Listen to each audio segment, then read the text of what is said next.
50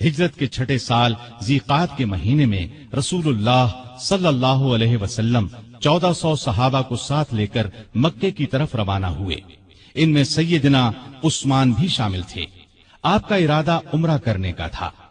مکے میں قریش کو خبر ہوئی کہ مسلمان مکے کی طرف آ رہے ہیں تو انہوں نے اعلان کر دیا کہ ہم مسلمانوں کو مکے میں داخل نہیں ہونے دیں گے۔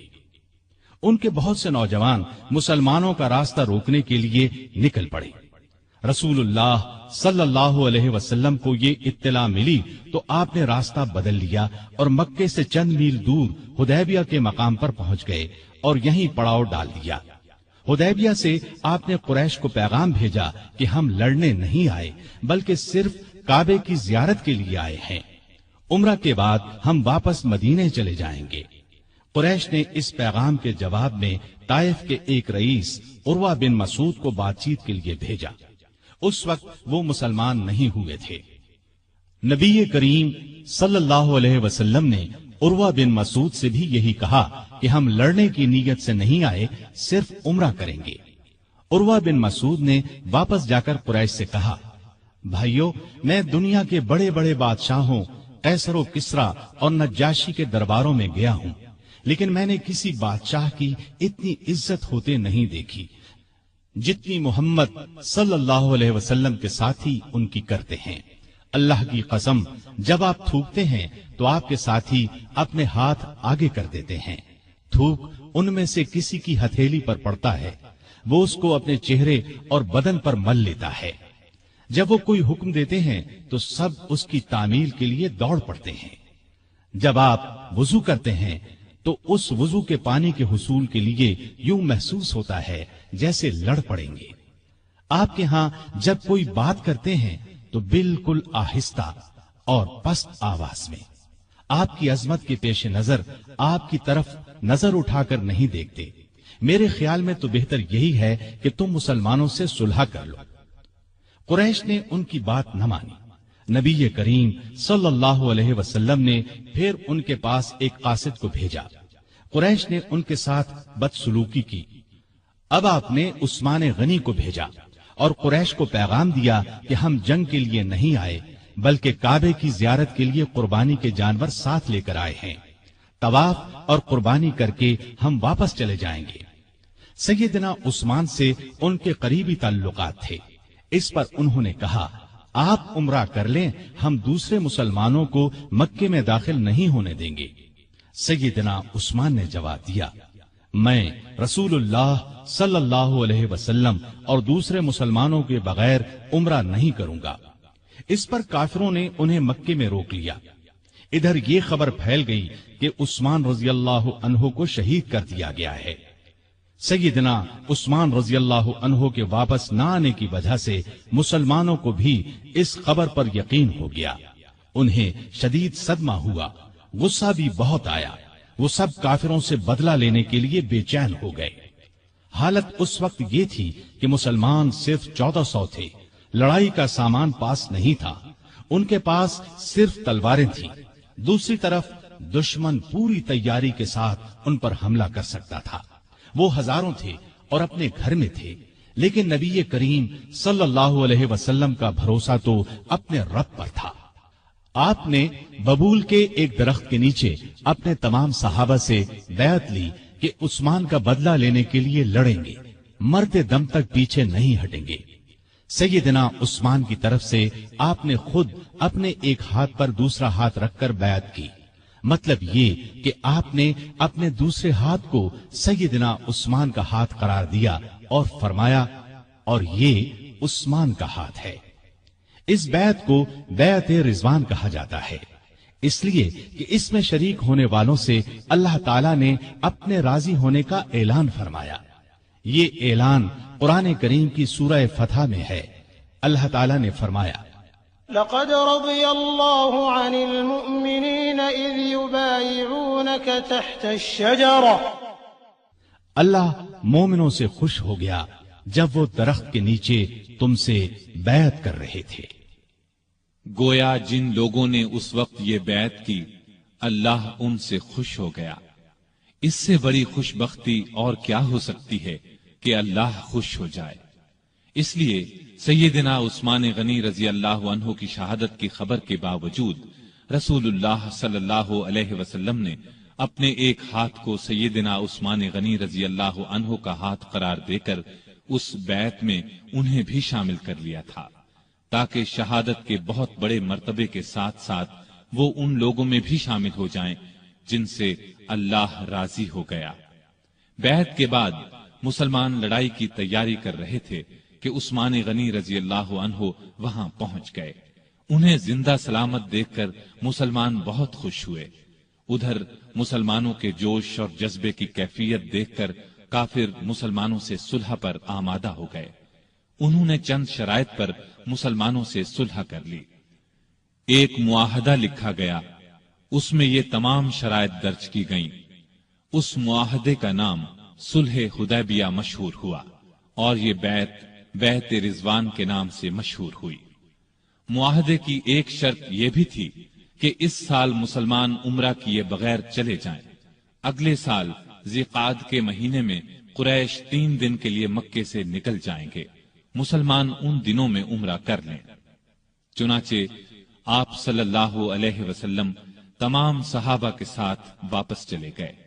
بیعت رضوان کے بعد عثمان غنی رضی اللہ عنہ خیبر کی لڑائی میں شریک ہوئے۔ یہ لڑائی ہجرت کے 7ویں سال محرم کے مہینے میں پیش آئی۔ فتح کے بعد رسول اللہ صلی اللہ علیہ وسلم نے سیدنا عثمان غنی رضی اللہ عنہ کو خیبر میں زمین کا ایک حصہ عنایت فرمایا۔ ہجرت کے 8ویں سال نبی کریم صلی اللہ علیہ وسلم 10,000 صحابہ کے ساتھ مکے کی طرف روانہ ہوئے۔ ان میں سیدنا عثمان غنی بھی شامل تھے۔ مکے کی فتح کے بعد حنین کی لڑائی میں بھی عثمان غنی رضی اللہ عنہ نے شرکت کی۔ اس کے بعد تبوک کی لڑائی کا واقعہ پیش آیا۔ روم کا بادشاہ مدینے پر حملہ کرنا چاہتا تھا۔ نبی کریم صلی اللہ علیہ وسلم نے آگے بڑھ کر اس کا مقابلہ کرنے کا ارادہ فرمایا۔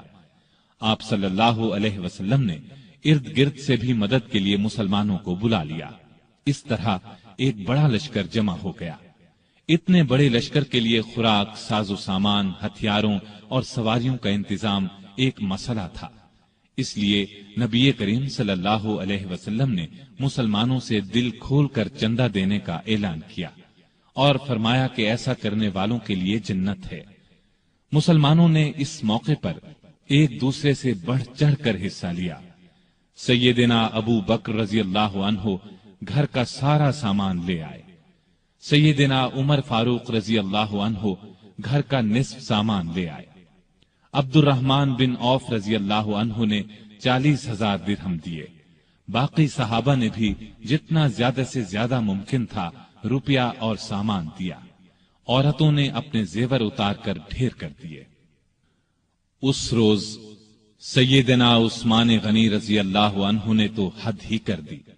ہوا یہ کہ عثمان غنی رضی اللہ عنہ نے ملک شام کے لیے ایک قافلہ تیار کیا تھا جس میں پالان اور کجاوے سمیت 200 اونٹ تھے۔ تقریباً 30 کلو کے قریب چاندی تھی۔ آپ نے یہ سب صدقہ کر دیا۔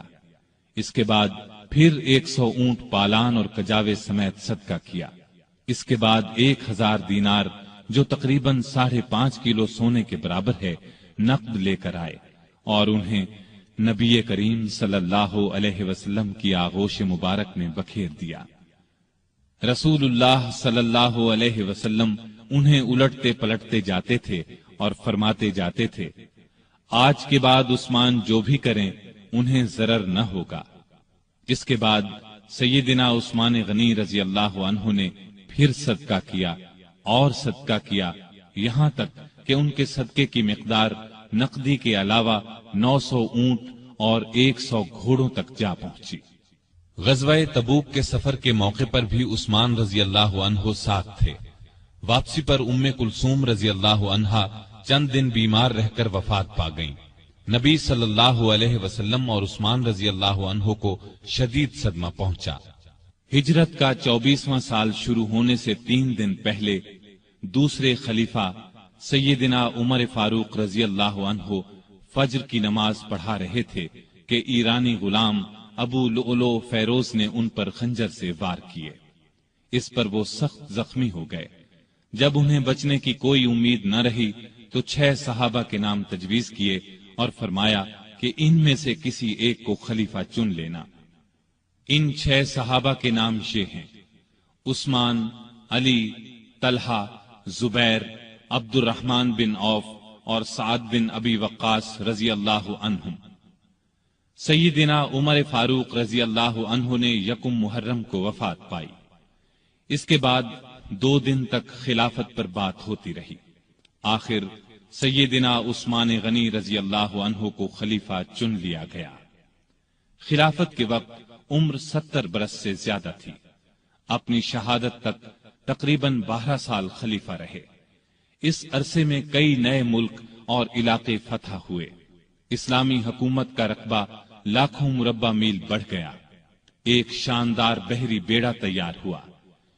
ان کے زمانے میں آذربائیجان سیدنا خالد بن ولید رضی اللہ عنہ کے ہاتھ پر دوبارہ فتح ہوا۔ اسی طرح آرمینیا فتح ہوا۔ 27 ہجری کو سیدنا عبداللہ بن سعد بن ابی سرح رضی اللہ عنہ نے افریقہ پر چڑھائی کی۔ اس طرح طرابلس، قبرص، تبرستان اور جرجان کے علاقے فتح ہوئے۔ 29 ہجری میں تو گویا فتوحات کا سیلاب ہی آ گیا۔ کچھ علاقوں نے عمر رضی اللہ عنہ کی شہادت کے بعد بغاوت شروع کر دی تھی، ان کو بھی دوبارہ فتح کیا گیا۔ چنانچہ فارس، مرو، بلخ اور ہرات تک سارے علاقے فتح کر لیے گئے۔ سیستان، تخار، ترکستان فتح ہوئے۔ ترکستان ایران اور چین کے درمیان واقع ہے۔ طالقان، فاریاب اور جزجان کو سخت لڑائیوں کے بعد فتح کیا گیا۔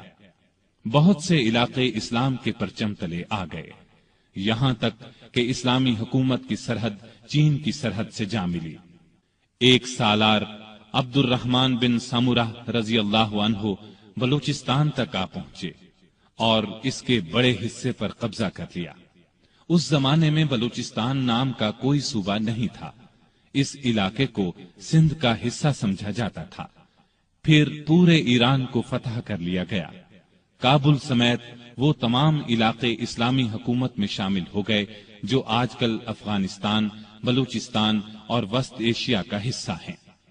ایران میں آئے دن بغاوتیں ہوتی رہتی تھیں۔ اس کی وجہ یہ تھی کہ ایران کا آخری آتش پرست حکمران یزدگرد ابھی زندہ تھا۔ سیدنا عمر فاروق رضی اللہ عنہ کے زمانے میں وہ بھاگ کر ترکستان چلا گیا تھا۔ سیدنا عثمان غنی رضی اللہ عنہ کے دور میں وہ خراسان اور پھر سیستان پہنچا۔ مسلمانوں کے خلاف بغاوت کی، لیکن اسلامی لشکر نے دونوں جگہ اس کی بغاوت کو کچل دیا۔ خود یزدگرد ایک پنچکی والے دیہاتی کے ہاتھوں مارا گیا۔ یہ واقعہ عثمان غنی رضی اللہ عنہ کی خلافت کے 8ویں سال پیش آیا۔ اس کے بعد ایران میں بغاوتوں کا سلسلہ رک گیا۔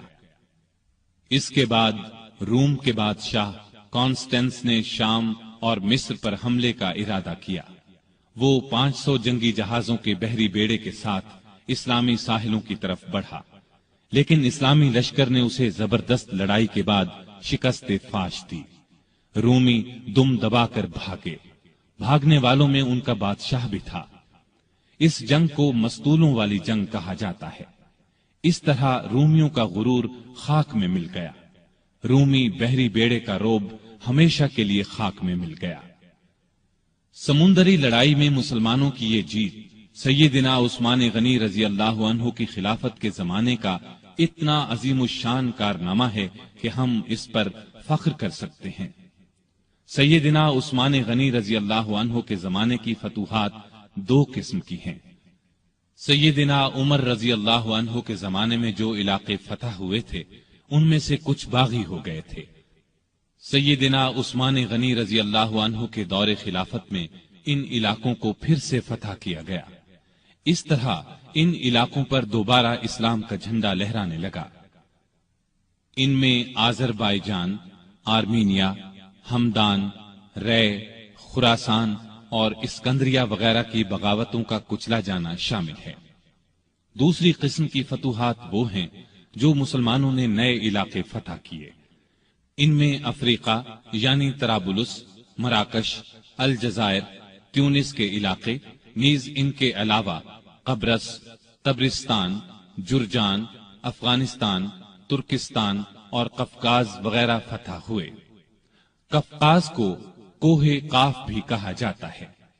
ایران کے بہت سے علاقے عمر رضی اللہ عنہ کے دور میں فتح ہو چکے تھے، کچھ باقی تھے، مثلا طوس، بیحق، نیشاپور، بلخ وغیرہ۔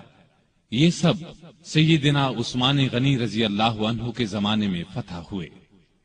بحری بیڑے کی فتح کے بعد مسلمان بحیرہ روم پر چھا گئے، دنیا کی ایک زبردست بحری طاقت بن گئے۔ شام کے والی سیدنا امیر معاویہ نے سیدنا عثمان کی توجہ اس طرف دلائی کہ ہمیں ہر وقت رومیوں کی طرف سے بحری حملے کا خطرہ رہتا ہے، ان کے مقابلے کے لیے ہمارے پاس بھی بحری بیڑا ہونا چاہیے۔ اس پر انہوں نے بحری بیڑا تیار کرنے کا حکم دیا۔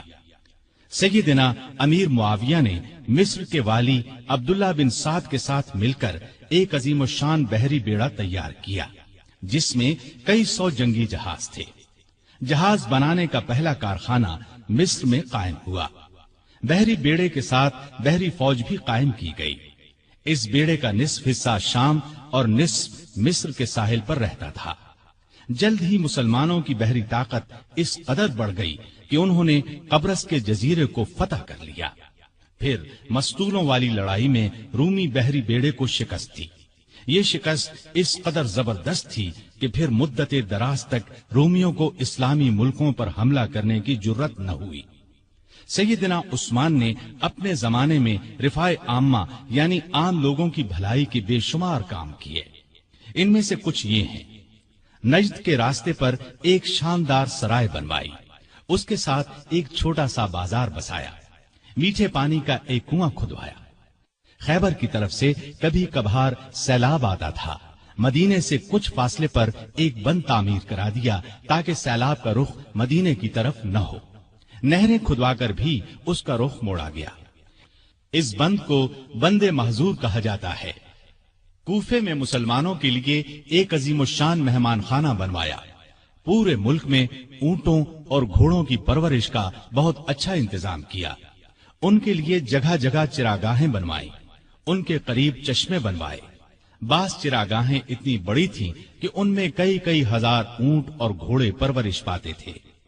ان چراگاہوں کی نگرانی کرنے والوں کے لیے ان کے ساتھ مکان بنوائے۔ مدینے کی طرف آنے والے تمام راستوں کو اچھے طریقے سے بنوایا تاکہ مسافروں کو کوئی تکلیف نہ ہو۔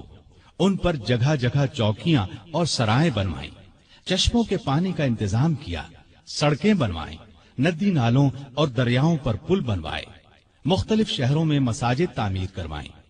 آپ کے زمانے میں مدینے میں ایک بڑا بیت المال تھا۔ اس کے علاوہ ہر صوبے میں ایک بیت المال ہوتا تھا۔ یہ گویا سرکاری خزانے تھے۔ ان سے حقداروں کو حق دیا جاتا، محتاجوں کی مدد کی جاتی۔ بے شمار نئے علاقے فتح ہونے کی وجہ سے ملک کی آمدنی بہت بڑھ گئی تھی۔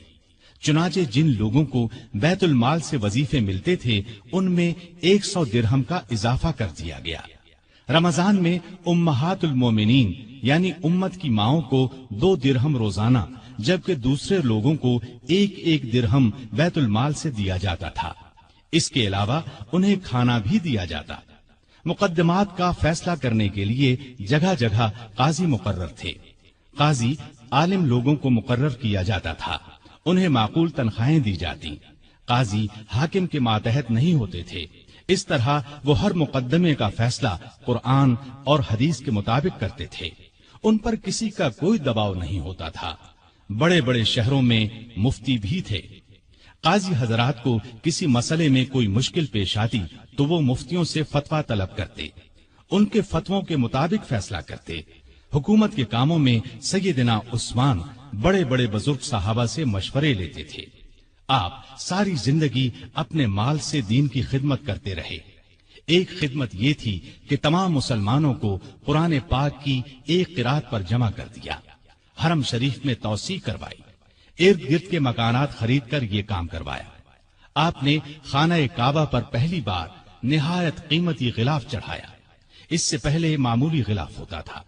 مسجدوں میں خوشبوؤں کی دھونی آپ کے زمانے سے شروع ہوئی، صفوں کو سیدھا رکھنے کے لیے آدمی مقرر کیے۔ سیدنا عثمان غنی رضی اللہ عنہ اسلام کی تبلیغ اور اشاعت کا بہت خیال رکھتے تھے، دوسرے مذاہب کے لوگوں سے بہت اچھا سلوک کرتے تھے۔ مختصر یہ کہ آپ کے دور میں بہت شاندار کام ہوئے، اسلام نے بہت ترقی کی، لیکن افسوس آپ کی خلافت کے آخری چند سال بہت مشکلات میں گزرے۔ اس کی وجہ وہ فتنے تھے جو اندر ہی اندر پک رہے تھے، سلگ رہے تھے۔ فتنوں کی یہ آگ پھر بھڑک اٹھی۔ سیدنا عثمان غنی رضی اللہ عنہ کے خلاف فتنے برپا کرنے والے وہ لوگ تھے جو اپنے آپ کو مسلمان کہتے تھے، لیکن اصل میں وہ مسلمان نہیں تھے۔ انہوں نے مسلمانوں کا روپ دھار لیا تھا، اور یہ روپ انہوں نے دھارا ہی اس لیے تھا کہ مسلمانوں کی جڑوں کو کھوکھلا کریں، ان کے خلاف سازشیں کریں، فتنے جگائیں، انہیں آپس میں لڑا دیں تاکہ مسلمان کمزور سے کمزور ہوتے چلے جائیں۔ سیدنا عثمان غنی رضی اللہ عنہ کے خلاف سازشوں کا بازار جن لوگوں نے گرم کیا، ان کا سردار عبداللہ بن سبا تھا۔ یہ یہودی نسل کا ایک مکار آدمی تھا، اس نے پرہیزگاری کا لباس اوڑھ رکھا تھا، لوگ اس کی باتوں میں آتے چلے گئے، بے شمار لوگوں کو اس نے اپنا ہم خیال بنا لیا۔ اس نے سیدنا عثمان غنی رضی اللہ عنہ اور ان کے گورنروں کے خلاف لوگوں کو بھڑکانا شروع کر دیا۔ وہ ان کے ہر کام میں نقص نکالنے لگا، ان پر بے جا الزامات لگانے لگا۔ بہت سے کمزور ایمان والے لوگ اس کے گرد جمع ہو گئے، ان میں ایسے لوگ بھی تھے جو نئے نئے مسلمان ہوئے تھے، ان میں ابھی پختگی نہیں آئی تھی۔ کوفہ، بصرہ اور مصر میں اس نے سازشوں کا جال بچھا دیا۔ یہ جال اس قدر مہارت سے بچھایا گیا کہ بعض نیک دل لوگ بھی شک میں پڑ گئے کہ کہیں واقعی تو ایسا نہیں ہے۔ ایسے لوگوں میں بھی بے چینی پھیل گئی، پھر بے چینی کی یہ لہر مدینے کے لوگوں تک جا پہنچی۔ عبداللہ بن سبا اور اس کے حامیوں نے فتنے اور سازش کی یہ آگ الزامات کے ذریعے لگائی۔ اس نے الزام لگایا کہ عثمان غنی رضی اللہ عنہ نے اپنے رشتہ داروں کو خوش کرنے کے لیے انہیں بڑے بڑے عہدوں پر مقرر کر رکھا ہے۔ انہوں نے بیت المال سے بڑی بڑی رقمیں ایسے لوگوں کو دیں جو ان کے حقدار نہیں تھے، بلکہ زیادہ تر ان کے رشتہ دار تھے۔ طرابلس کی جنگ سے جو مال غنیمت حاصل ہوا، اس کا 5واں حصہ بیت المال کا حق تھا، لیکن انہوں نے مصر کے گورنر عبداللہ بن سعد کو دے دیا۔ جب سیدنا عثمان غنی رضی اللہ عنہ تک یہ باتیں پہنچیں تو انہوں نے بھرے مجمع میں ان الزامات کے یہ جوابات دیے۔ میں نے ان لوگوں کو خوش کرنے کے لیے نہیں، بلکہ لائق، بہادر اور بھروسے کے قابل سمجھ کر اونچے عہدوں پر مقرر کیا ہے۔ میں اپنے خاندان والوں سے واقعی محبت کرتا ہوں، لیکن ان کی خاطر ظالم نہیں بن سکتا۔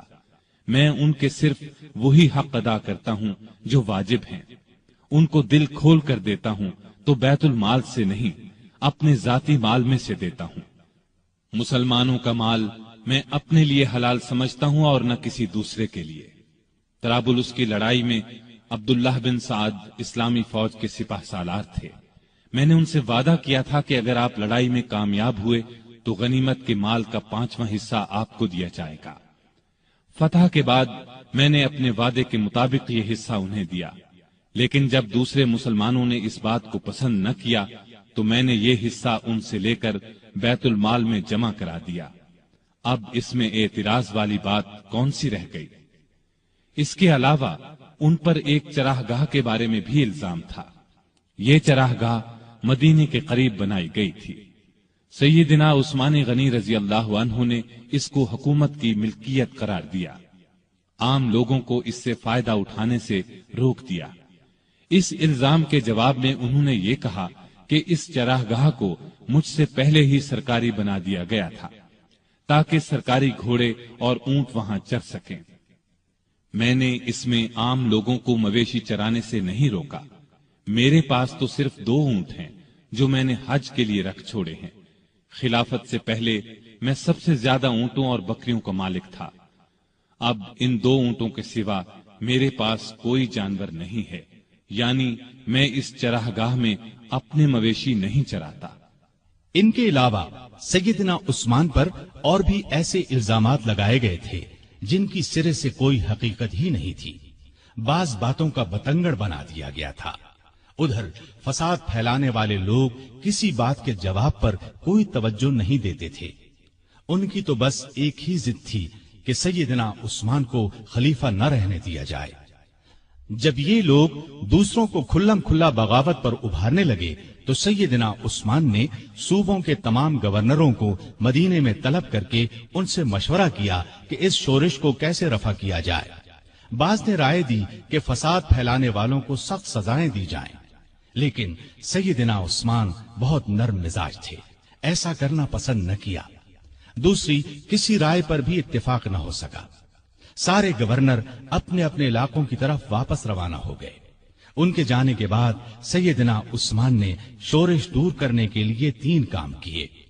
ایک یہ کہ کوفے کا گورنر سعید بن عاص کی جگہ بزرگ صحابی ابو موسیٰ اشعری کو مقرر فرمایا، کیونکہ کوفے کے باغی سعید بن عاص کے دشمن بن چکے تھے اور انہوں نے یہ مطالبہ کیا تھا کہ ابو موسیٰ اشعری کو کوفے کا گورنر بنایا جائے۔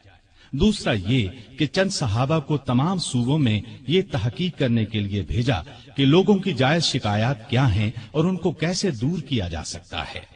تیسرا یہ کہ ملک بھر میں اعلان کرا دیا کہ جس کسی کو مجھ سے یا میرے کسی حاکم سے کوئی شکایت ہو وہ حج کے موقع پر پیش کرے، میں یہ شکایت دور کر دوں گا اور ظالم سے مظلوم کا حق دلاؤں گا۔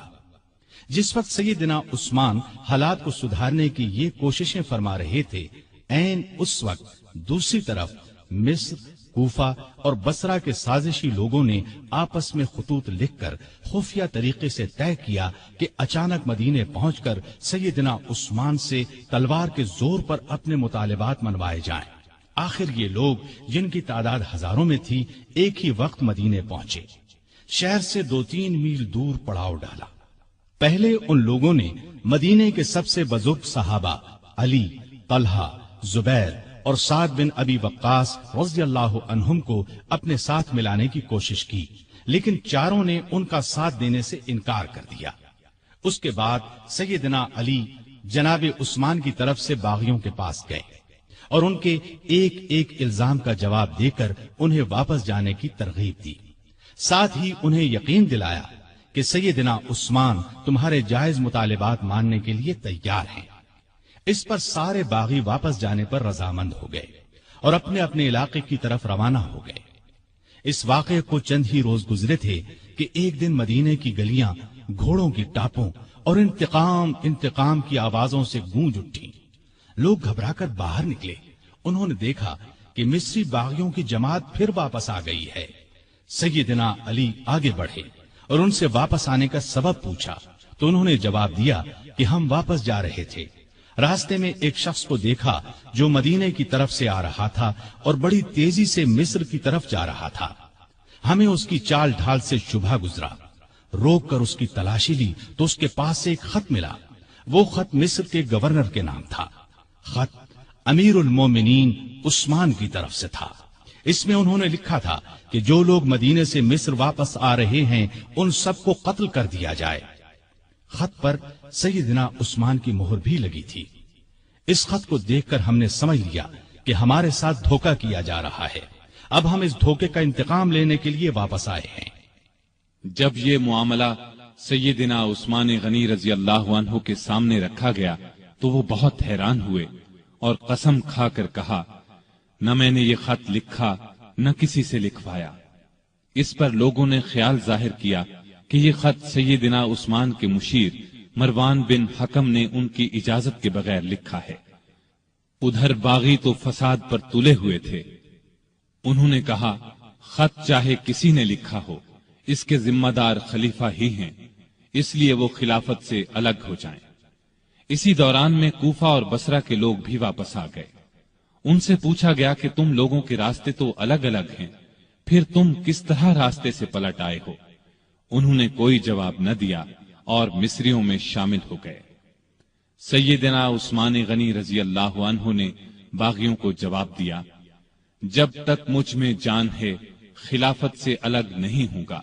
میں تمہاری ہر جائز شکایت کو دور کرنے کے لیے تیار ہوں، لیکن تمہارے کہنے سے خلافت کی قمیص کو نہیں اتاروں گا، اس لیے کہ یہ قمیص مجھے اللہ نے پہنائی ہے، اور مجھے رسول اللہ صلی اللہ علیہ وسلم نے فرمایا تھا کہ اللہ تعالیٰ تجھے قمیص پہنائے گا، پھر اسے اتارنے کے لیے لوگ آئیں گے تو اسے نہ اتارنا۔ میں نہ تو تلوار کے زور پر خلیفہ بنا تھا اور نہ کوئی تلوار کے زور پر مجھے خلافت سے الگ کر سکتا ہے۔ میں رسول صلی اللہ علیہ وسلم کی وصیت کے مطابق آخری دم تک صبر کروں گا۔ ان کا یہ جواب سن کر سارے باغی آگے بڑھے اور امیر المؤمنین سیدنا عثمان غنی کے گھر کو گھیرے میں لے لیا۔ باغیوں نے ان کے گھر کو کئی دن تک گھیرے میں رکھا۔ ان دنوں میں ان ظالموں نے بہت گھٹیا حرکات کی، ان کے گھر میں پانی اور خوراک تک جانے سے روک دیا۔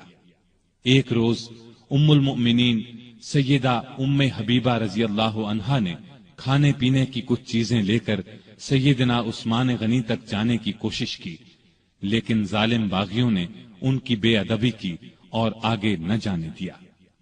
ایک روز سیدنا علی رضی اللہ عنہ نے اپنے چند آدمیوں کے ذریعے پانی کی 3 مشکیں بھجوائیں۔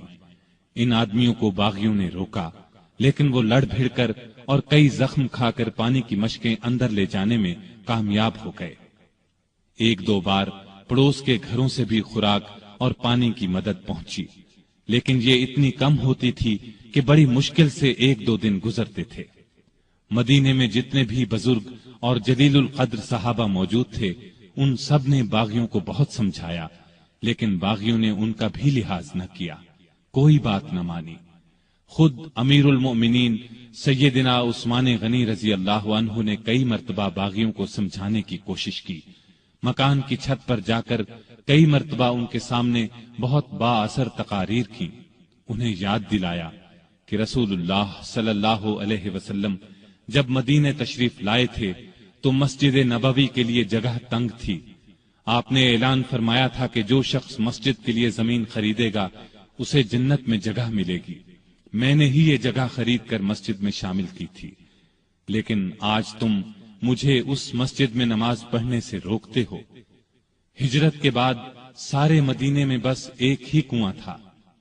رسول اللہ صلی اللہ علیہ وسلم نے اعلان فرمایا تھا کہ جو شخص اس کنویں کو خرید کر مسلمانوں کے لیے پانی عام کرے گا اس کے لیے جنت ہے۔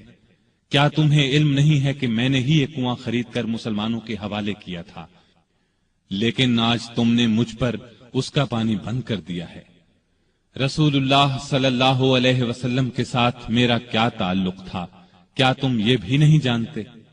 ان کی یہ تمام باتیں بھی پتھر دل باغیوں کو ہلا نہ سکی۔ ان ظالموں نے امیر المؤمنین کے مکان کو آنے والے تمام راستوں پر پہرے بٹھا دیے تاکہ مدینے کے لوگ ان کی مدد کو نہ پہنچ سکیں۔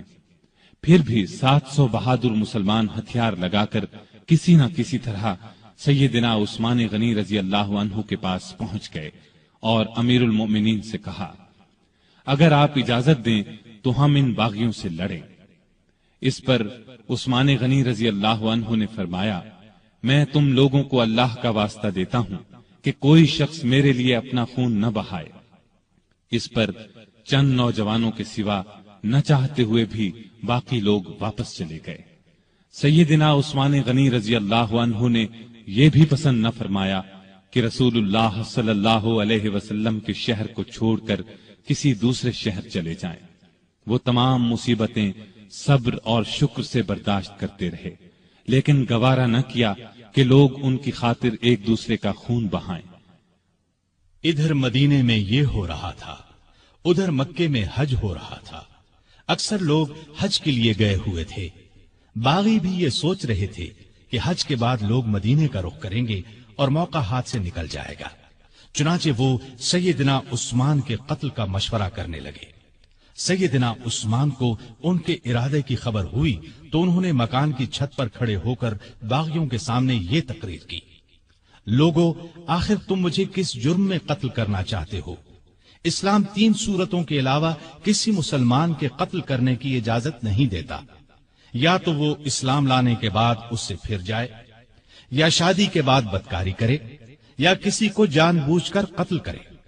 اللہ کی قسم میں نے ان تینوں میں سے کوئی گناہ نہیں کیا، پھر تم میرے خون کے پیاسے کیوں ہو؟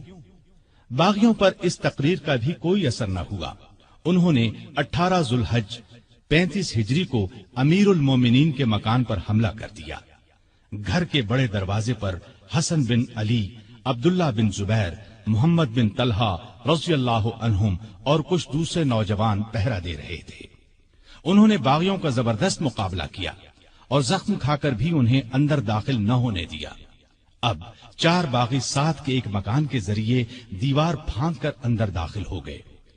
اس وقت سیدنا عثمان روزے سے تھے اور قرآن پاک کی تلاوت کر رہے تھے۔ ظالموں نے لوہے کی ایک سلاخ، نیزے اور تلوار سے ان پر وار کیے۔ ان کی زوجہ محترمہ سیدہ نائلہ انہیں بچانے کے لیے آگے بڑھیں تو تلوار کے وار سے ظالموں نے ان کی انگلیاں کاٹ دیں۔ اس طرح ظالموں نے 82 سالہ نہت امیر المومنین سیدنا عثمان رضی اللہ عنہ کو شہید کر دیا۔ انا للہ و انا الیہ راجعون۔ انہیں شہید کر دیا جنہوں نے اپنے آپ کو بچانے کے لیے ان کا خون بہانا پسند نہیں فرمایا تھا، ورنہ وہ فوج بلا کر ان سب کو قتل کروا سکتے تھے۔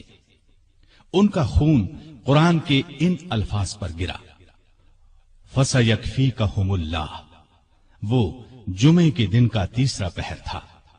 ان کی شہادت کی خبر سن کر لوگ سناٹے میں آ گئے۔ ان کے گمان میں بھی نہیں تھا کہ بات یہاں تک پہنچ جائے گی۔ جنازہ رات کے وقت لے جایا گیا، ڈر تھا کہ باغی ناش کی بے حرمتی نہ کریں۔ اس مظلوم شہید کو بقیع الغرقد المعروف جنت البقیع میں دفن کیا گیا۔ آپ بہت خوبصورت تھے، ہمیشہ صاف ستھرا لباس پہنتے تھے، لیکن ایسا لباس نہیں پہنتے تھے جس سے غرور پیدا ہو۔ گھر کے افراد کو بھی ایسا لباس نہیں پہننے دیتے تھے۔ غذا عام طور پر سادہ اور نرم کھاتے تھے۔ اپنی روزی کپڑے اور غلے وغیرہ کی تجارت سے کماتے تھے۔ بہت دیانتدار اور کامیاب تاجر تھے۔ اپنی دولت اللہ کے راستے میں لٹاتے رہتے تھے۔ بہت زیادہ صفائی پسند تھے۔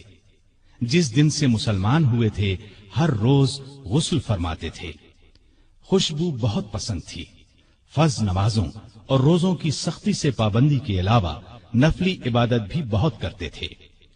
اکثر تیسرے دن روزہ رکھتے، رات کو صرف اتنا کھاتے کہ انسان زندہ رہ سکے۔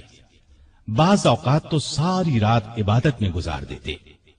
قرآن مجید کی تلاوت کا بہت زیادہ شوق تھا۔ تلاوت کے بغیر کوئی دن نہ گزرتا تھا۔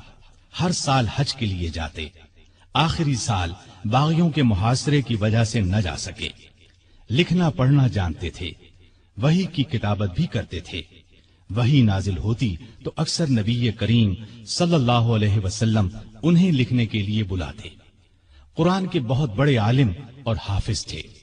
رسول اللہ صلی اللہ علیہ وسلم کی 146 احادیث آپ کے ذریعے سے امت تک پہنچی۔ شریعت کے مسائل سے بخوبی واقف تھے۔ لوگ ان سے مسئلے پوچھتے تھے۔ نبی کریم صلی اللہ علیہ وسلم کی دوسری بیٹی سیدہ ام کلثوم کی وفات کے بعد آپ نے کچھ اور نکاح بھی کیے۔ 9 یا 7 بیٹیاں اور 8 بیٹے ہوئے۔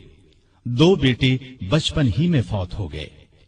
ان کے ایک بیٹے ابان نے شہرت پائی، بنو امیہ کی حکومت میں اونچے عہدوں پر کام کیا۔ حیا سیدنا عثمان میں بہت زیادہ تھی، حتیٰ کہ فرشتے بھی ان سے حیا کرتے تھے۔ اللہ کا خوف بہت تھا۔ موت، قبر اور قیامت کا ہر وقت خیال رہتا۔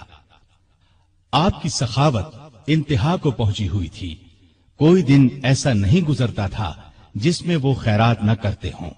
وہ اللہ تعالی کے اس ارشاد کی مکمل تصویر تھے۔ جو لوگ ضرورت مندوں کے لیے دل کو تنگ کیے بغیر اپنا مال خرچ کرتے ہیں وہی کامیاب ہیں۔ سیدنا عثمان غنی رضی اللہ عنہ نے بئر روما خرید کر مسلمانوں کے لیے عام کر دیا۔ مسجد نبوی کی توسیع کے لیے زمین خریدی۔